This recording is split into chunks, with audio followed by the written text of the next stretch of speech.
In the midst of the chaos of the war in Ukraine, I witnessed horrors beyond comprehension. But it was the ghostly call for help, coming from comrades already dead, that haunted me. I discovered that the line between life and death became thin, and the battlefield was haunted not only by war, but by something more sinister. My name is Marcus Chen, and I was a communications specialist with the 101st Airborne Division when we were deployed to assist Ukrainian forces in what intelligence briefings called Operation Silent Thunder.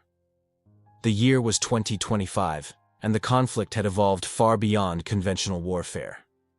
Advanced drone technology, electromagnetic pulse weapons, and experimental biotechnology had transformed the battlefield into something resembling a science fiction nightmare. I had served 2 tours in Afghanistan, survived IED explosions in Iraq, and thought I understood the full spectrum of combat horrors. Nothing could have prepared me for what we encountered in the forests outside Kharkiv. The anomalies began 3 weeks into our deployment. Our forward operating base was established in a hastily constructed compound surrounded by dense pine forests that seemed to absorb sound in unnatural ways. The local Ukrainian soldiers warned us about the area, speaking in hushed tones about the calling voices, and crossing themselves when they mentioned certain grid coordinates. Initially, we dismissed their concerns as wartime superstition. Combat stress affects everyone differently, and locals often develop elaborate folklore to cope with trauma. Captain Rodriguez, our commanding officer, was a pragmatic man who focused solely on mission objectives and threat assessments. He had no patience for ghost stories. The first incident occurred during a routine patrol sweep near the northeastern perimeter. Sergeant Williams, my squad leader, was conducting radio checks when we heard it, a distorted voice crackling through our communications equipment. The voice was calling for immediate medical evacuation, providing grid coordinates and casualty reports in perfect military protocol. "This is Delta 7 requesting immediate medevac, multiple casualties. Grid 479er285 over." Williams responded immediately, but the voice continued its transmission without acknowledging our reply. The coordinates matched a location approximately 2 kilometers from our position, deep in contested territory. Standard procedure required us to investigate any distress call from Allied forces. When we arrived at the specified coordinates, we found nothing. No casualties, no equipment, no signs of recent combat activity. The forest was eerily quiet, with that same sound-dampening quality that made our own footsteps seem muffled and distant. Williams radioed back to base to report a false alarm, but as we prepared to return, the voice came through our headsets again. This time, it was different, closer, more urgent, and somehow familiar. "Marcus, Marcus, you need to get to the bunker. They're coming through the trees. Watch for the red eyes in the darkness." The voice belonged to Private Jensen, a kid from Ohio who had been killed by sniper fire 4 days earlier. I had seen his body loaded onto the evacuation helicopter myself. His dog tags were hanging in our barracks as a memorial. My blood ran cold as William stared at me with wide eyes. He had heard it too. The entire squad had heard Jensen's voice calling my name specifically, warning about threats that made no tactical sense. There were no bunkers in this area, and red eyes in the darkness sounded like something from a horror movie, rather than a military intelligence report. That night, I lay in my bunk trying to rationalize what had happened. Radio interference was common in war zones. Electronic warfare systems could manipulate communications. Perhaps enemy forces were using psychological operations to demoralize our troops by mimicking the voices of fallen soldiers. But deep down, I knew what I had heard was impossible to explain through conventional means. Jensen's voice had carried emotional inflections and speech patterns that no recording or voice synthesis technology could perfectly replicate. He had spoken with the same slight stutter he developed when under stress, a personal quirk known only to those who had served alongside him. The second incident shattered any remaining skepticism I might have harbored. The second incident occurred during what should have been a routine intelligence gathering mission. Our unit had been tasked with establishing a listening post in an abandoned Soviet-era communications facility approximately 15 kilometers behind enemy lines. The building had been constructed during the Cold War and contained underground chambers designed to withstand nuclear strikes. Lieutenant Thompson led our 8-man reconnaissance team through the forest under cover of darkness. Our mission was to install advanced surveillance equipment and monitor enemy radio transmissions for 72 hours before extraction. The facility appeared on satellite imagery as a concrete bunker partially hidden by decades of overgrown vegetation. As we approached the target location, our radio equipment began malfunctioning in ways that defied explanation. Static filled our headsets, but within the white noise, we could distinguish fragments of conversations. At first, these seemed like standard military communications: call signs, grid references, ammunition counts. Then we heard Corporal Rodriguez's voice requesting artillery support. Rodriguez had been killed by a mortar strike 6 days earlier, during an assault on an enemy stronghold. His body had been recovered and shipped home to his family in Texas. Yet here was his voice, clear and unmistakable, calling for fire missions on coordinates that didn't appear on any of our tactical maps. Fire mission, grid 774912, danger close, enemy armor advancing from the northeast, requesting immediate high-explosive rounds, over. Thompson tried to respond, but Rodriguez's transmission continued without acknowledgement, as if he were broadcasting from another dimension entirely. The coordinates he provided corresponded to empty forest, yet his voice carried the urgency of someone under direct attack. Private Martinez, our youngest team member, began showing signs of severe psychological distress. He claimed he could hear his brother's voice, a Marine who had died in Syria 3 years before our deployment to Ukraine. Martinez insisted that his brother was warning him about the shadow creatures that feed on the dying, and telling him to stay away from the underground chambers. I initially attributed Martinez's reaction to combat stress and the power of suggestion. Young soldiers were particularly susceptible to psychological pressure, and the mysterious radio transmissions were affecting our entire unit's mental state. However, when we reached the communications facility, the true scope of our situation became terrifyingly clear. The bunker entrance was exactly where intelligence reports indicated, but the structure itself seemed to extend far deeper underground than our reconnaissance data suggested. Emergency lighting flickered in the main corridor, despite the facility having been abandoned for over 30 years. The air carried a metallic taste and an underlying odor that reminded me of copper pennies mixed with ozone. Our equipment registered electromagnetic anomalies throughout the complex. Compass needles spun wildly. GPS systems provided impossible coordinates, and our night vision goggles revealed heat signatures moving through walls that should have been solid concrete. Most disturbing were the acoustic anomalies. Voices echoing from chambers that appeared empty, footsteps in corridors where no one was walking, and mechanical sounds from machinery that had been deactivated decades ago. Thompson ordered us to establish our surveillance post in the main communications room, a chamber lined with defunct Soviet radio equipment and banks of monitoring devices covered in dust and cobwebs. As we set up our modern digital surveillance systems, the old equipment began activating spontaneously. Vacuum tubes glowed with amber light, relay switches clicked in rhythmic patterns, and speaker grills crackled with incoming transmissions. The voices we heard were speaking in multiple languages: English, Russian, Ukrainian, but all carrying the same desperate urgency of soldiers under attack. "Command, this is Bravo 6. We're taking heavy casualties, requesting immediate evacuation, grid coordinates. Komanda, Eto Alpha 2, my okrużenie, нужна помощь." Base, multiple contacts approaching from all directions. They're not showing up on thermal imaging. Each transmission seemed to be coming from different time periods and different conflicts. Some referenced locations that had been battlefields during World War II. Others described engagements from the recent phases of the Ukrainian conflict, and a few mentioned places and unit designations I had never heard of, as if they were broadcasting from future battles that hadn't yet occurred. Martinez broke down completely when he heard his brother's voice again, this time speaking directly to him through the Soviet-era equipment. "Danny, you need to get out of there." They use the voices to lure soldiers into the deep chambers. They feed on fear and pain, and the final moments before death.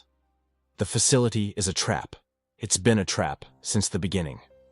The voice provided specific details about Martinez's childhood, family memories, and personal conversations that only his deceased brother could have known. It warned us that the electromagnetic anomalies were not natural phenomena, but the result of something ancient that had been disturbed when the Soviets constructed their underground complex.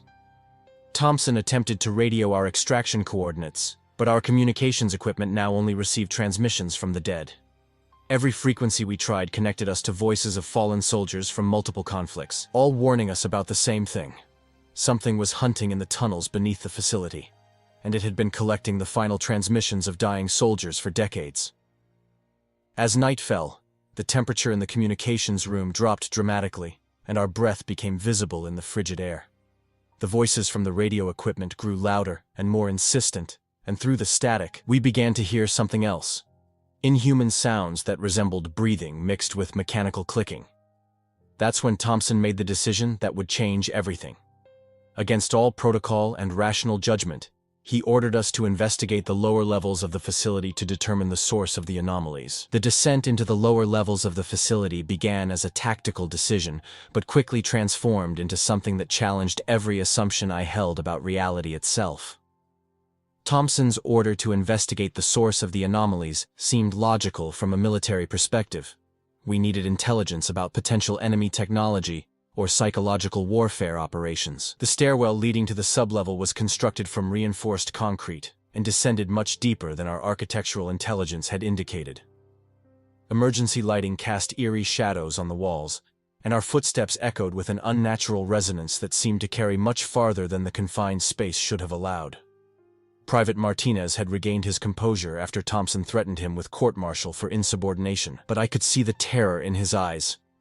He clutched his rifle with white knuckles and jumped at every sound.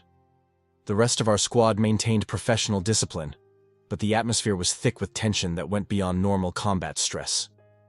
Sergeant Williams took point as we moved through the sublevel corridors. The construction down here was different, older somehow, with architectural elements that didn't match Soviet engineering standards. Stone blocks were interspersed with concrete, and strange symbols were carved into the walls at regular intervals. The symbols looked ancient, predating any known Slavic or Germanic writing systems.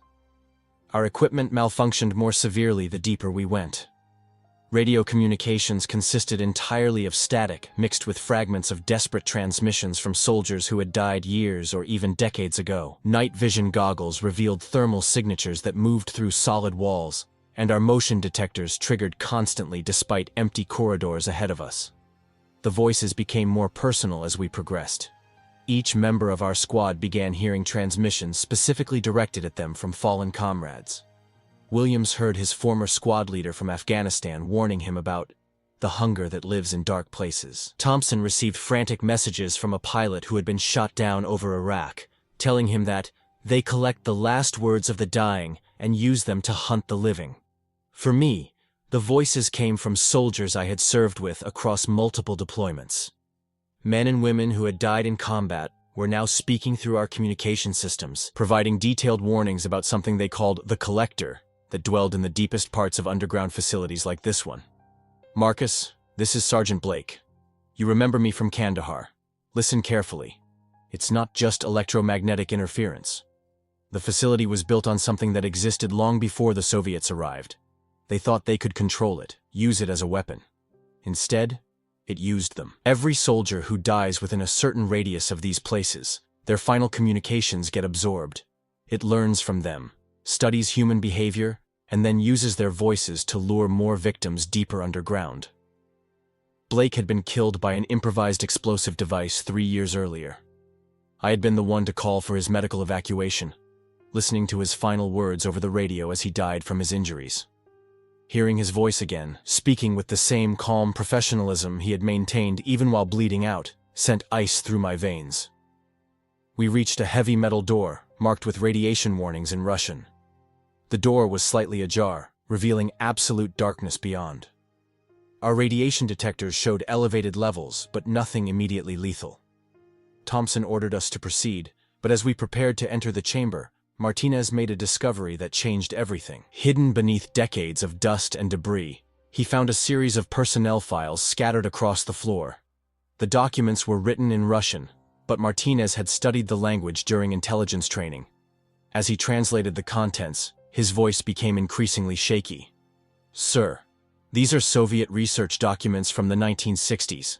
They were conducting experiments here on something they called psychic resonance amplification. According to these files, they discovered that certain underground locations could capture and replay the final thoughts and communications of dying individuals. They thought they could weaponize it for psychological warfare." The files contained detailed records of test subjects, Soviet soldiers who had been exposed to whatever lay beyond the metal door. The experiments involved monitoring the soldiers' brain activity and recording their communications during induced stress scenarios. Most disturbing were the final entries, which described how the test subjects began receiving communications from previously deceased individuals and eventually disappeared entirely into the lower levels of the facility. The last entry in the file was dated 3 days before the facility was officially abandoned. It stated simply, "Project terminated. Facility sealed.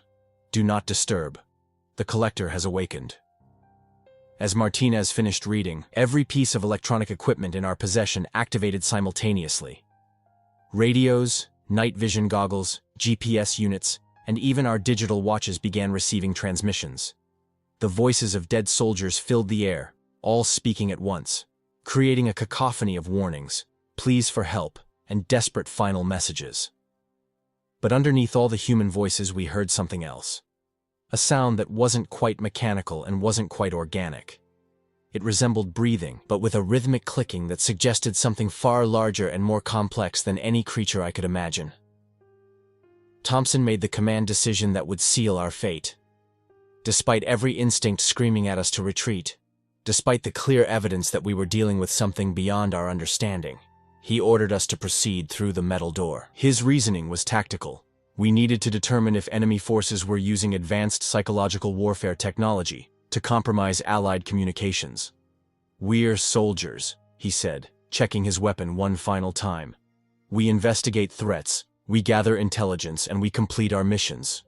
Whatever's down there, it's affecting our ability to communicate with command. We need to neutralize it, or find a way to counter its effects." As we prepared to enter the chamber beyond the door, the voices suddenly stopped.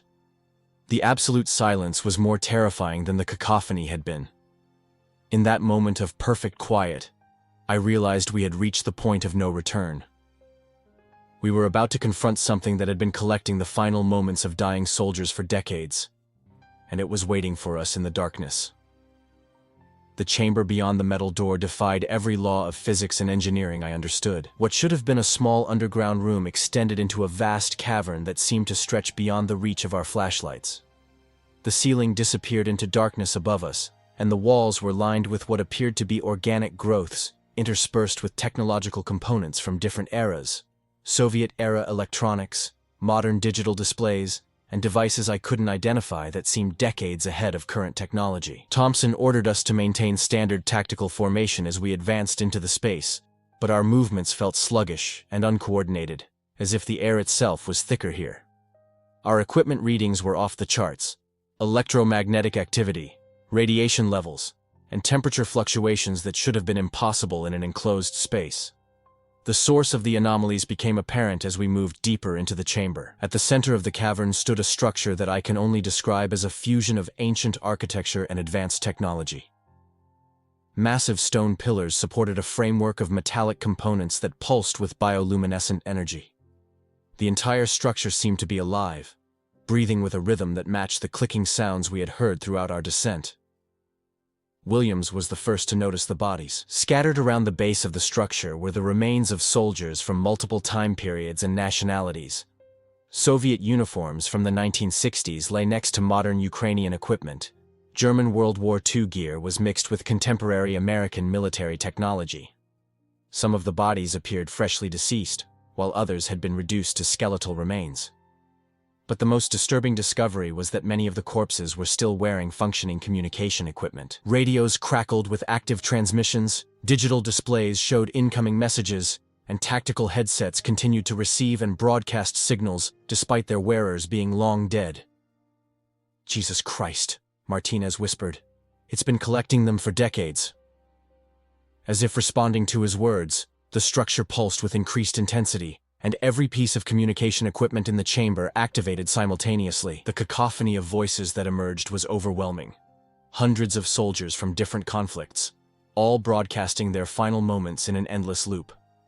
Through the chaos of overlapping transmissions, a new voice emerged. It was different from the others, older, more authoritative, speaking with an accent I couldn't identify. "Welcome, soldiers of the New Age.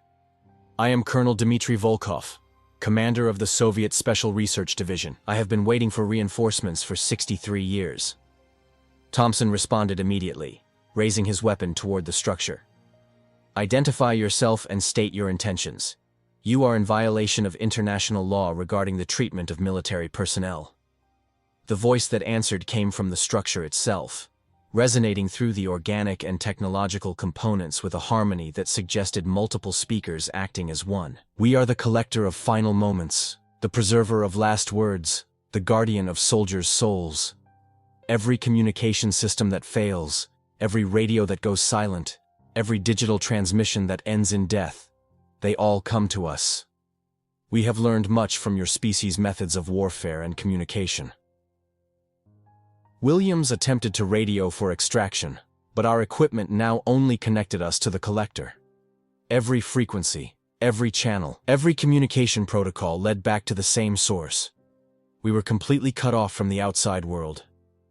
Your technology has evolved, the collector continued, but your final moments remain consistent.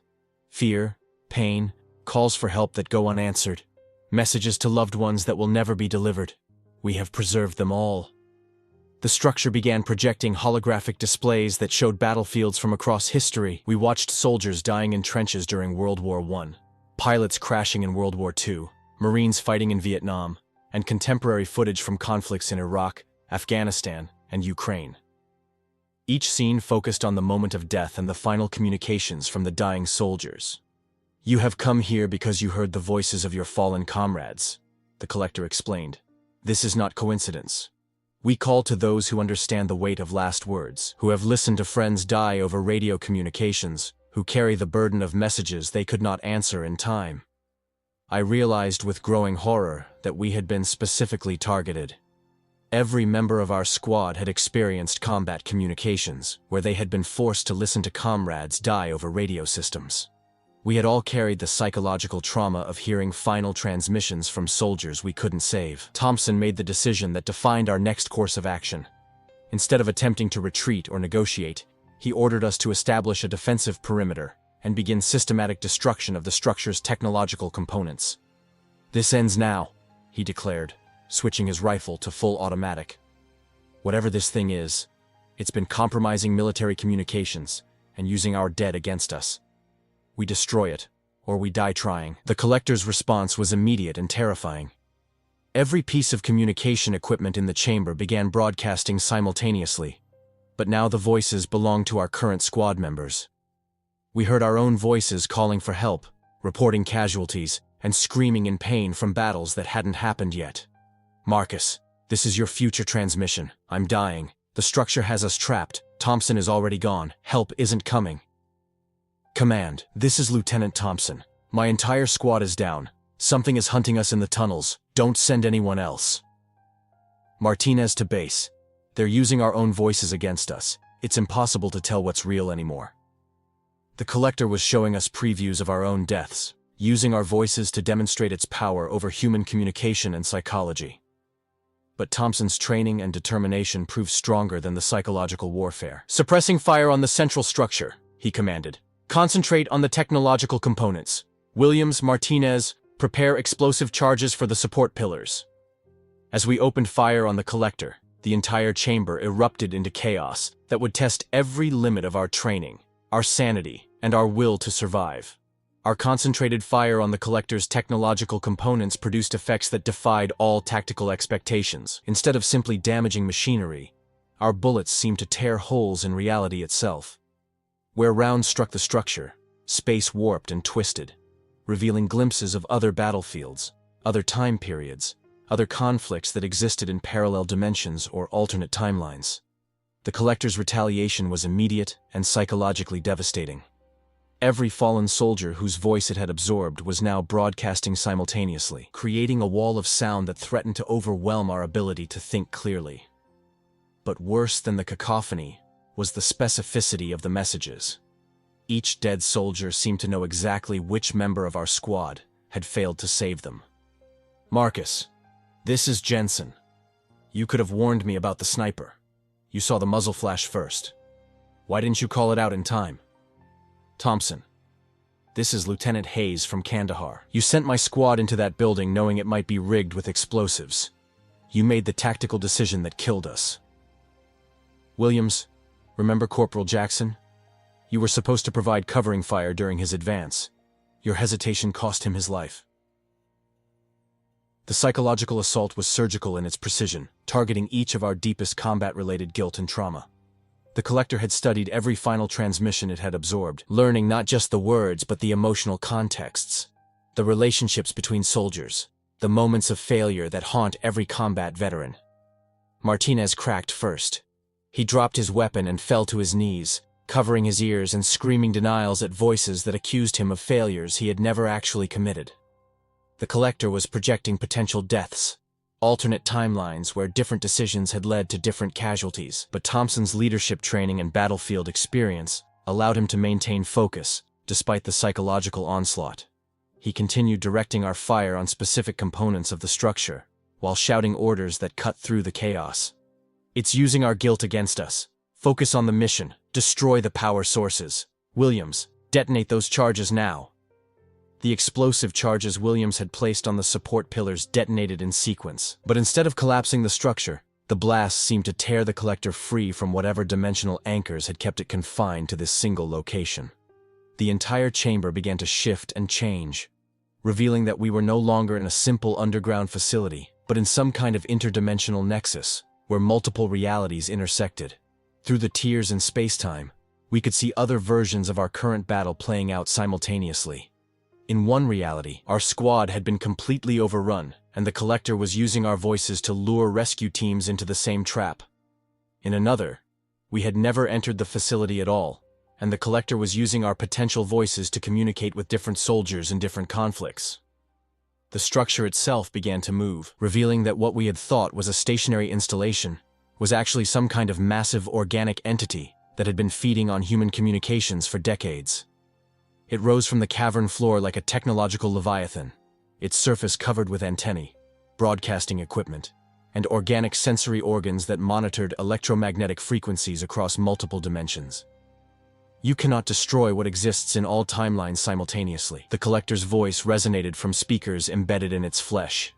We are the final repository of every soldier's last words across infinite possibilities. Every communication that ends in death feeds our understanding of your species' war-making capacity. Thompson's tactical mind processed this information with remarkable clarity, despite the supernatural circumstances.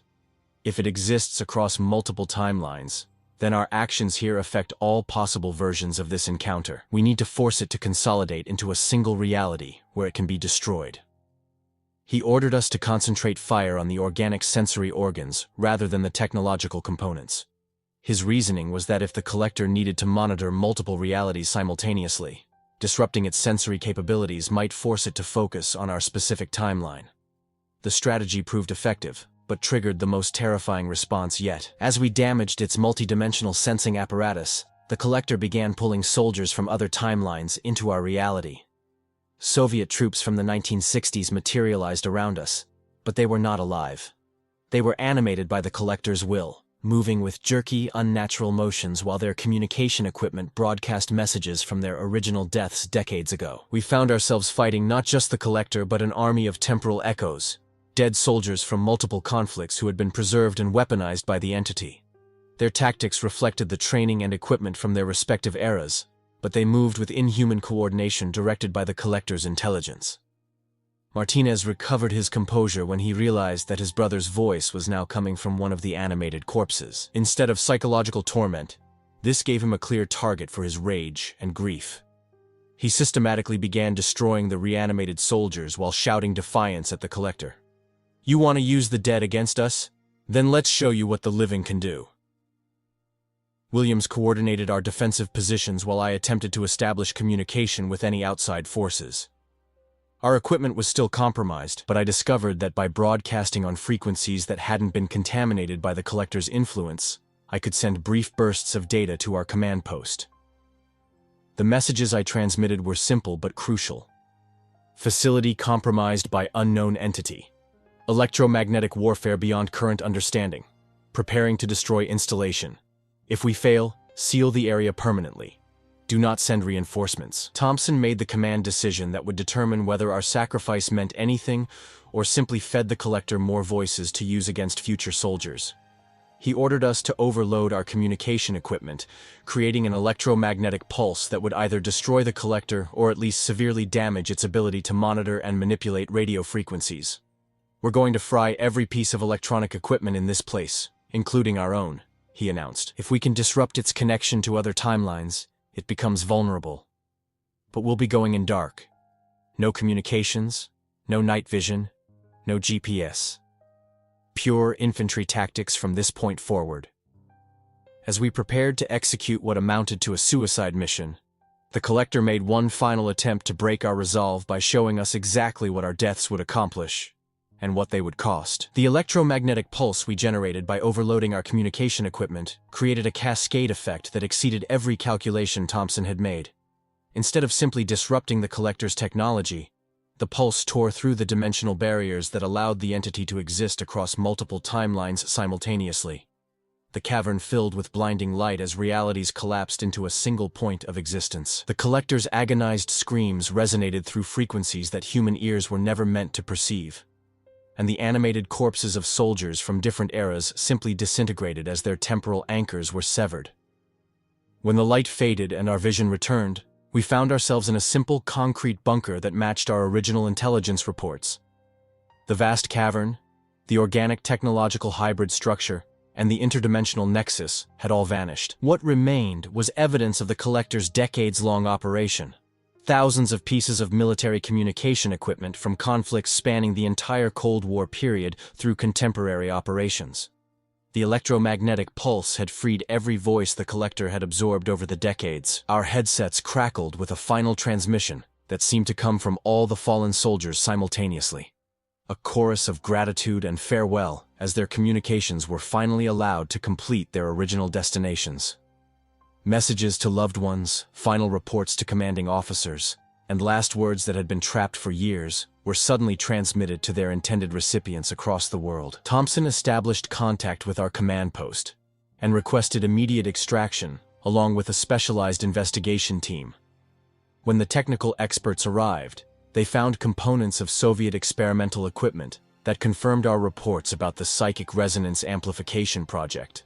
The technology had been designed to capture and replay human thoughts and communications, but it had somehow evolved beyond its original parameters. The official report classified our encounter as an encounter with experimental psychological warfare technology that had achieved unexpected levels of autonomy through decades of operation. The supernatural elements were attributed to advanced holographic projection systems and sophisticated artificial intelligence that had learned to replicate human speech patterns with extraordinary accuracy. I knew the truth was more complex than any official report could contain, but I also understood the necessity of maintaining operational security. The world wasn't ready to acknowledge that the boundary between life and death could be technologically manipulated, or that the final thoughts of dying soldiers could be weaponized against the living. Martinez received a medical discharge due to combat stress, but he later told me that his brother's voice had spoken to him one final time during the electromagnetic pulse. The message was simple: "Thank you for setting us free. We can rest now."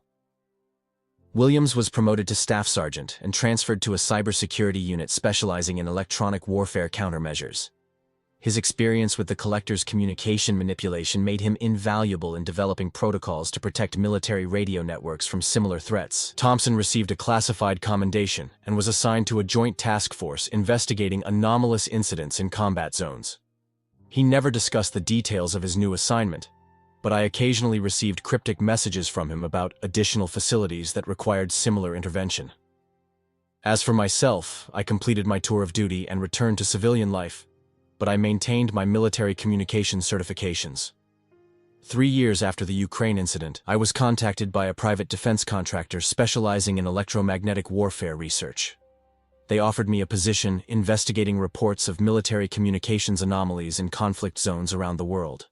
The work took me to abandoned Soviet installations in Siberia, decommissioned Nazi research facilities in Eastern Europe, and isolated military compounds in Southeast Asia, where similar experiments had been conducted during the Vietnam War. Each location contained evidence of attempts to weaponize human consciousness and communication, and each required careful neutralization to prevent the development of entities like the Collector.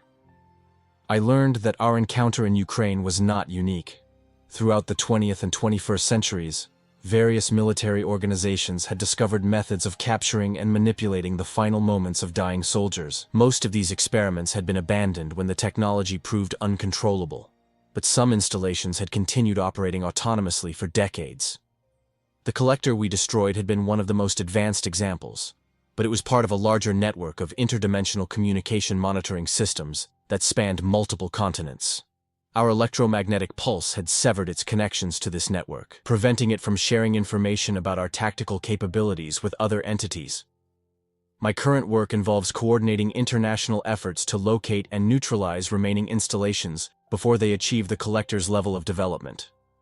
The technology represents an existential threat to military communications worldwide, and the psychological warfare applications could devastate entire armies if deployed strategically. The voices of the dead continue to guide our efforts. Sometimes, when investigating a new location, I receive brief transmissions from soldiers who died in previous incidents. They provide warnings about specific threats and tactical advice that has proven invaluable in preventing casualties during our operations. Martinez maintains that his brother's spirit watches over our team during these missions. Williams has developed electronic countermeasures that can detect Collector-type entities before they achieve full operational capability. Thompson coordinates our activities with military leadership while maintaining the security protocols necessary to prevent public panic. We are the living soldiers who learn to hear the dead and live to tell about it. Our mission continues because we understand that the final words of fallen comrades are sacred trusts that must never be perverted into weapons against the living. The boundary between life and death may be thinner than most people realize, but it remains a line that we are sworn to defend. Every time a soldier's communication ends in silence, every time a radio call for help goes unanswered, every time final words are spoken into the darkness of combat, we stand ready to ensure those voices find their proper destinations, rather than being collected and corrupted by entities that view human death as a resource to be harvested and exploited. The war in Ukraine taught me that the battlefield extends beyond physical space and linear time. But it also taught me that the bonds between soldiers, living and dead, can overcome any enemy that seeks to turn our loyalty and sacrifice against us. The voices of the fallen will always guide us home.